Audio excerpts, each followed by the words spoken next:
দেখো আমরা ডেরিভেটিভের এই প্রবলেমের সলিউশনটা কিভাবে করব।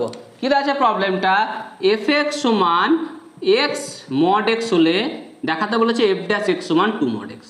আমরা কি জানি, আমরাকে দেখবো মড এক্সটা কি, mod x equals to x কখন লিখতে পারি, যখন x greater than 0। Mod x সমান 0 কখন হয়, যখন x equals to 0।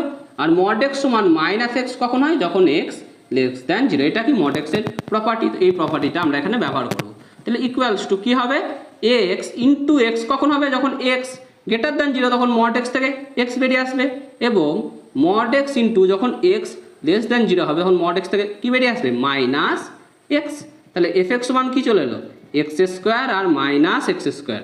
X square কখন, যখন x greater than 0, minus x square কখন, যখন এক্স লেস দ্যান 0।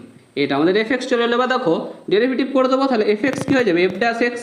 এবং আমরা কি জানি এক্স স্কোয়ারের ডেরিভেটিভ কী হয়,